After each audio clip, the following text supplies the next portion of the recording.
Hello. This video will need cleansing.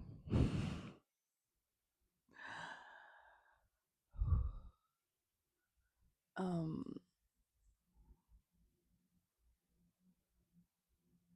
Today we're going in with the subject from the heart space, letting go, grief, and the passage of time, the passage of moment to moment.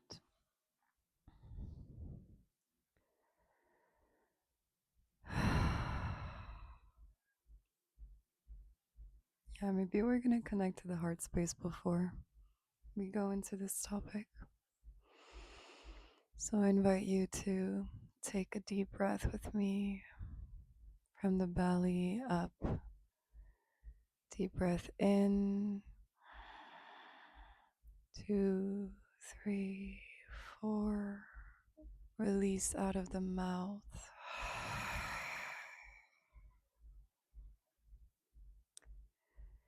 Deep breath in. 2, 3, 4. And release out of the mouth.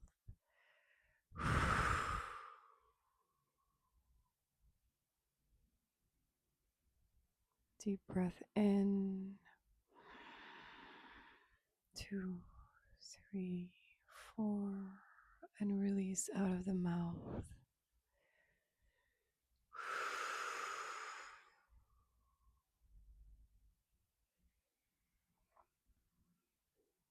Welcome.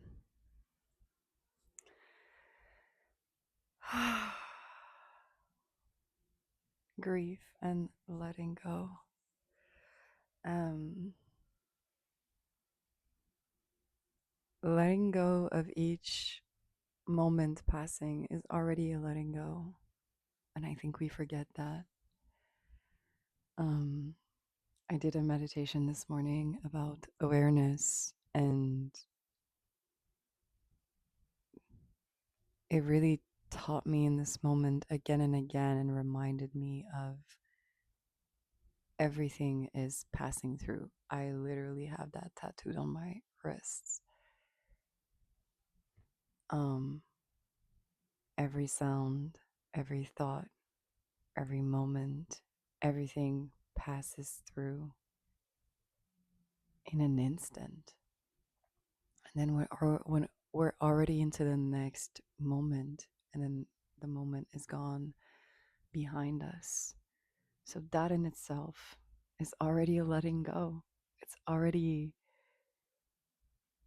a letting go of something that once was and that is not yet. Um, yeah, that will not be forever. And I think letting go is just, it's the whole act of living is letting go. The whole act of being alive on this planet Earth, incarnated in bodies, is letting go of the impermanence of our continuous decay. And decay not in a sense of morosity or like, you know, it's not sad.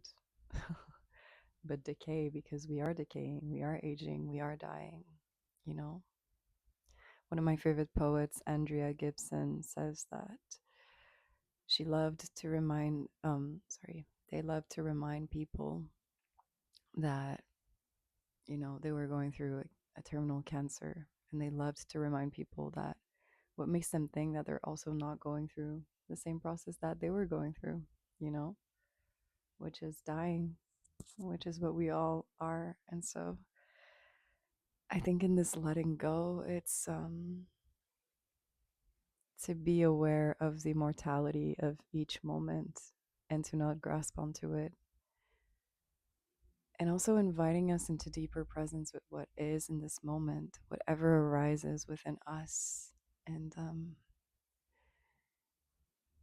I really believe that sometimes it takes bigger, stronger events in our lives to realize how crucial and how important it is to let go.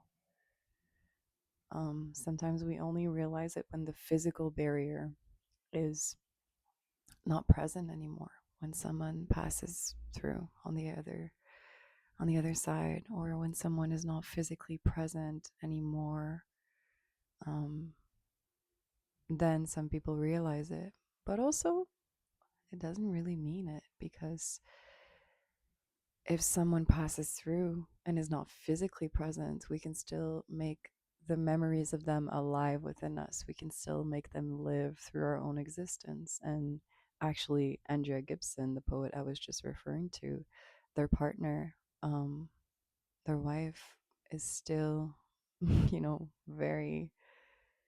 um, very much keeping the memory and the existence of Andrea alive on this physical realm by still hosting events, by still presenting their work, and by making their work live after them, which is a beautiful way of legacy.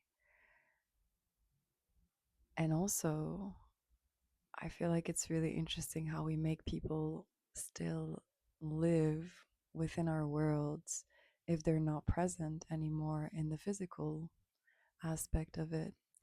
And how much space are we allowing? In this case of the artist work, it's one scenario, but if we're getting more specific, the reason why I was prompted to do this video this morning is because I saw, I was made aware of something this morning, um, which reminded me that in fact I do indeed need to let go of some things that are not present in the physical anymore. And I do indeed need to also untangle from it emotionally and spiritually. And so sometimes I feel like even the physical not being present, we can still make a lot of things live within this, under the surface, inside of us, on the unseen, and how much space that takes within us um, can really be painful in a way, you know?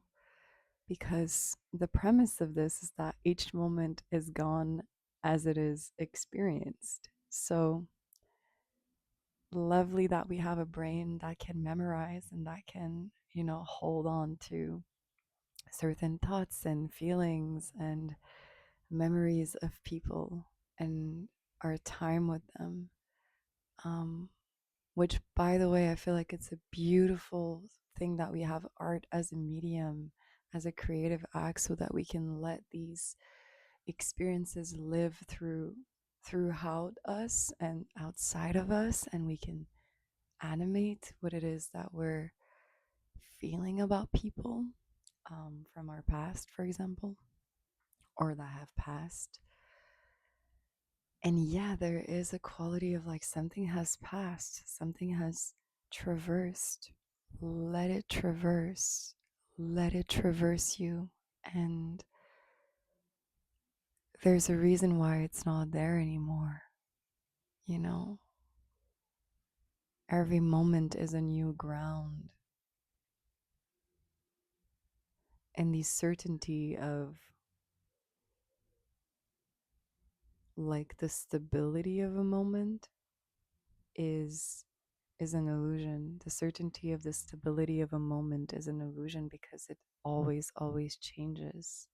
It always transforms. And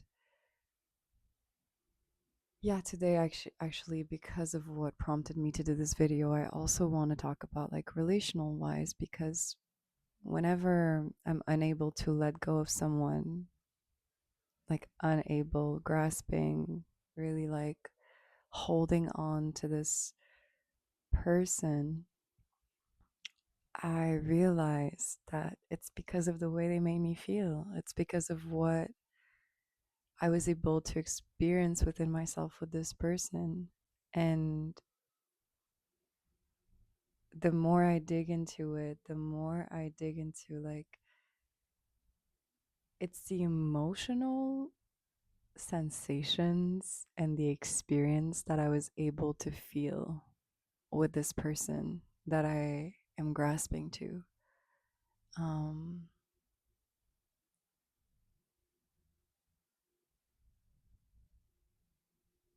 in a very specific time and space, too, because this person is ever changing. So to think that I know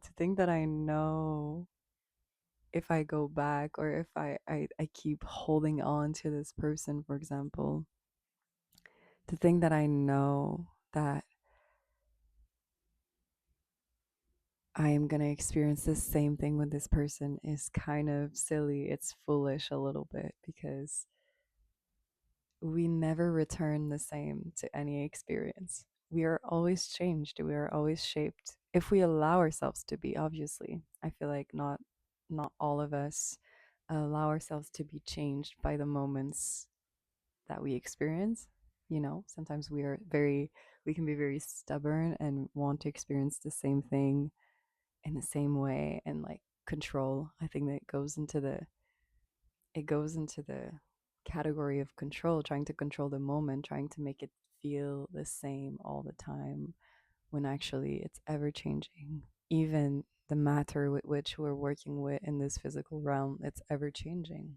You're never returning to a moment in the same way. And so why would we be with the people too, you know?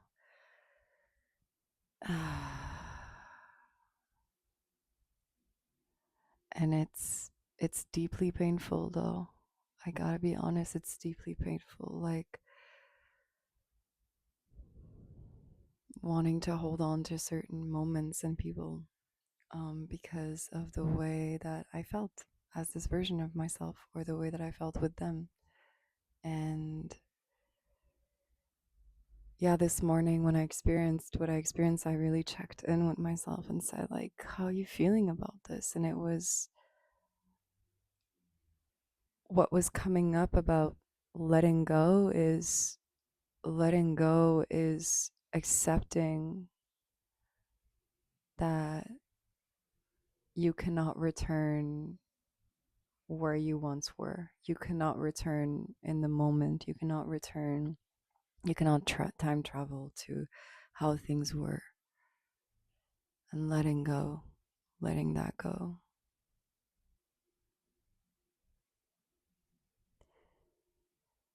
And we can do it micro in this way with people, with moments, with memories. And then when we go to the macro, it's like letting go of who we think we are and our quirks and personalities and acting a certain way and controlling our persona, which again I've spoken to recently. Controlling the way we appear, controlling the way we're perceived, controlling who we are in this world, what we're supposed to do, the role we're supposed to take. Um,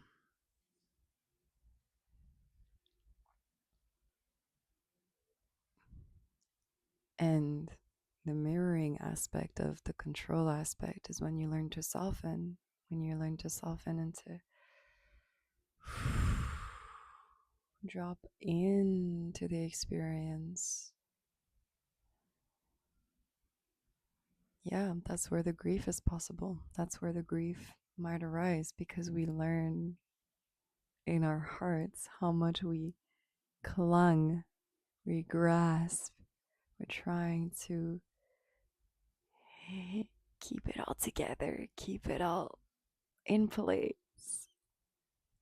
When it is ever moving, it is ever changing, it is ever fluid. It seems like there is, you know, it seems like there's a lot of form that we can like hold on to. Um, but even the forming, like even the most stable force in the universe, which for me is Mama Earth, which we lay on, even her is ever changing. So yeah, how do we find grounding and anchoring to transmute that pain, to transmute that letting go, to transmute that grieving? And the only way I have found to let it circulate, to let it filter through, to let all that is alive take form inside and be transmuted outside. And like this morning I was just like, okay, I really gotta let that go. I really gotta let like this person go. Um, not as a force, not as something forced, not as something that's supposed to happen or has to happen. There's no obligation in the letting go. Letting go is not an obligation. It's not something you have to do. It's something that just happens almost as a result of grasping too much, almost as a result of not letting go for so long. You know, you can only know letting go when you haven't let go. You can only know letting go when you have grasped too much to something. Because if you haven't grasped, if you've always let go, it's not really letting go. It's your natural force. It's your flow. So yeah, I found myself extremely humbled by life teaching me and showing me that um,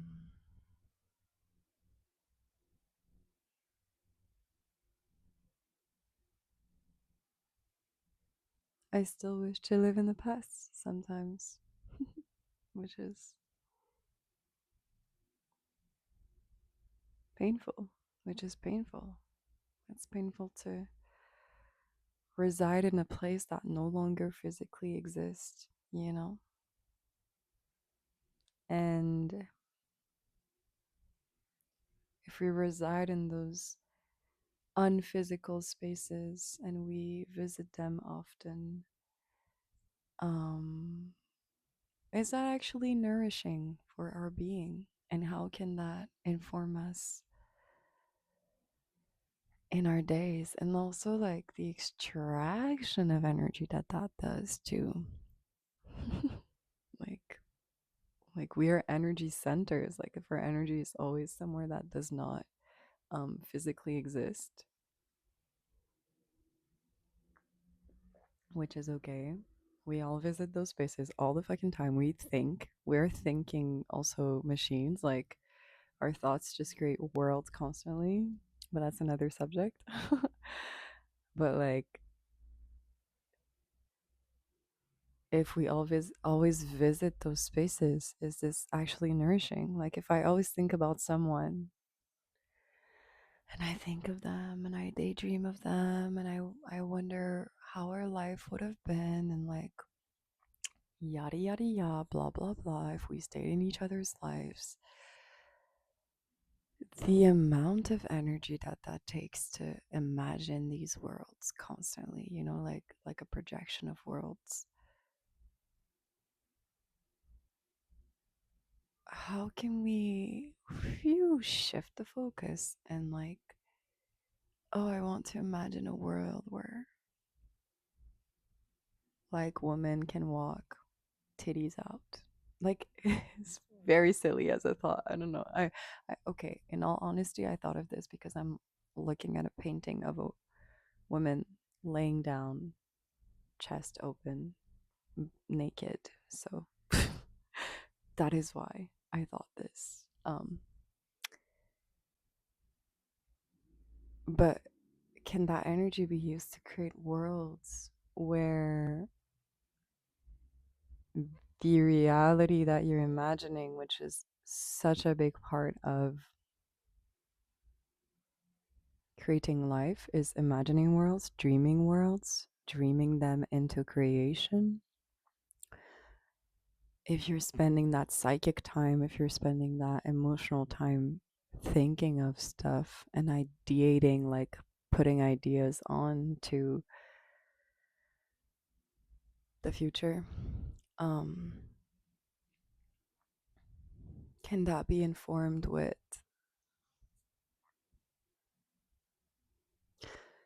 not things that are possible, because anything is possible, but things that are nourishing and vitalizing your being in this moment and your body and your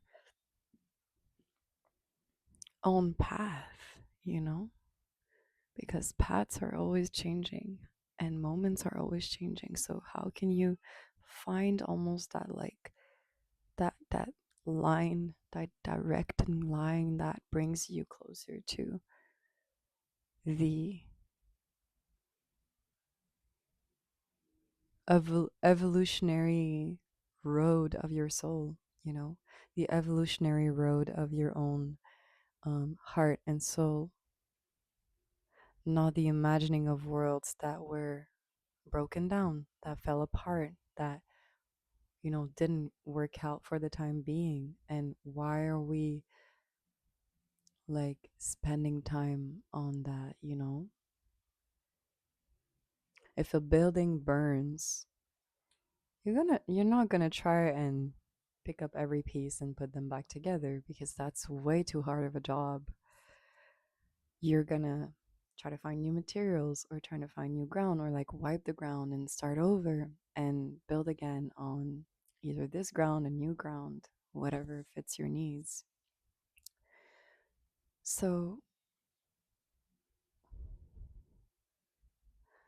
I I think the way that we use our imaginative spaces, the way that we use our creative thought form is so precious. It's so precious. And, you know, consequentially, that's why I made those videos about the internet. Not to bash the internet, it's such a beautiful tool, but to say like the attention that we give to things in general and people and like is all that we have. And where when we're being really aware of where that energy goes to, it's powerful. Energy is powerful. Presence is powerful. That love and attention and presence is changes worlds, changes lives. It really does. It has for me when I have received um, like undivided attention, and attention that really flows and is directed in a very specific manner. It feeds, it nourishes. And so I I think the letting go is you know, because this was about letting go, like letting go is all about that. It's about letting go of the tangling, the threads, the weavings with which like no energy is running through it anymore. It's kind of like there is no energy there. There is no flow. So cut it, detach from it, untangle it literally from your body, literally from the physical stuff that we hoard or that we keep, um, that just have to circulate, you know? The habits that we have, especially when we think of people, make it end, you know? Put a definite end before you're faced with something that I was faced with this morning, kind of like, oh, this is apparent that now this is done, you know? This is apparent that now this is, and done is not a it's not a finite, it's not a determined like over. It's about a closing of something, a closing of an energy circuit. Like, okay, this energy circuit is complete. We can circulate through other things now, you know?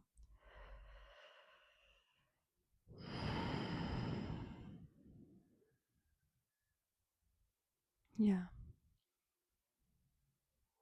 If you also have a hard time letting go, I'm with you. I really get it. Living vicariously through memories is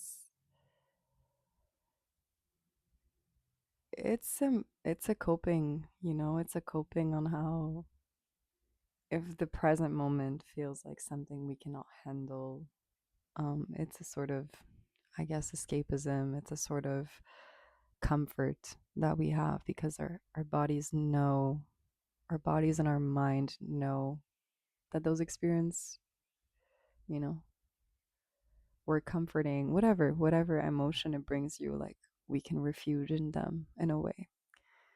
Um, but know that and trust that and believe that the present has all there is for you. You know, the present is a gift. It has all it's you need in it, and it is nothing to escape from. As painful and as complicated and as like conflicting it can be, it's also the most liberating space we can exist in when we learn to harmonize with it, when we learn to harmonize with the present moment. Um,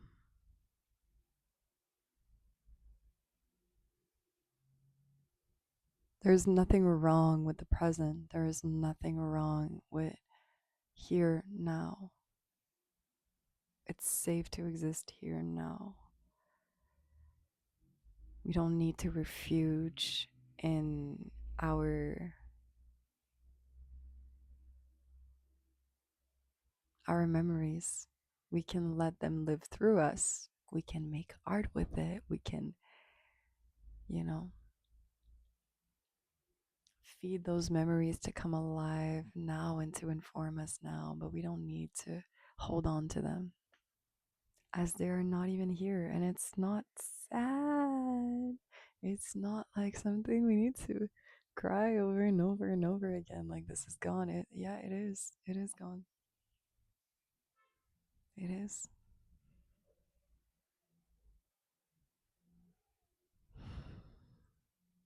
And I can say this in this way because I have cried about so many things over and over again for months sometimes, which was necessary. Again, I'm always encouraging somatic release.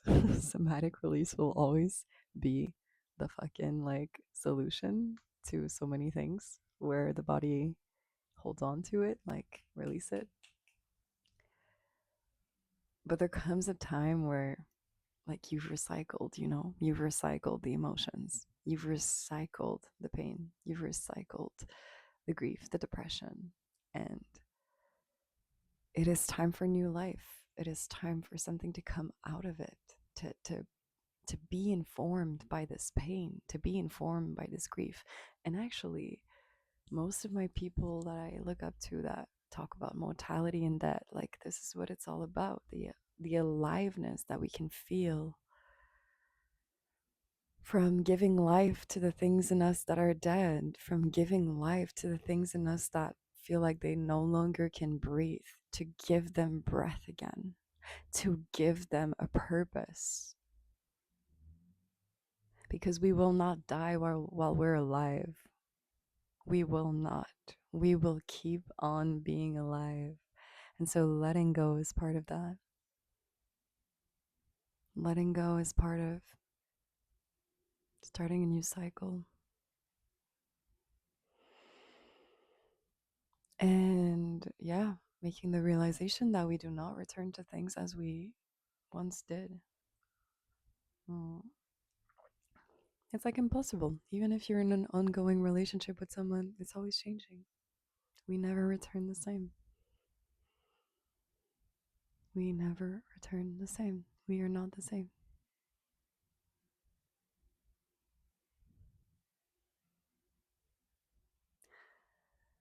I could talk about it for so long, actually. And yeah, letting go, the heart, the heartstrings.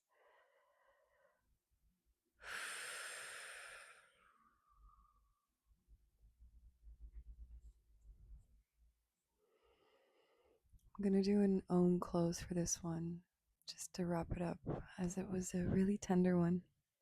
Um,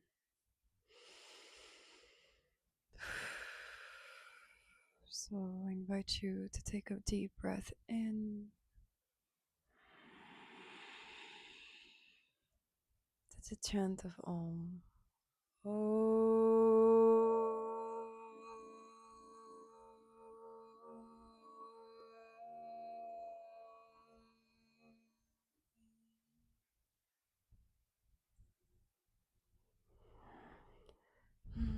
Much blessings and gratitude. I love you so much.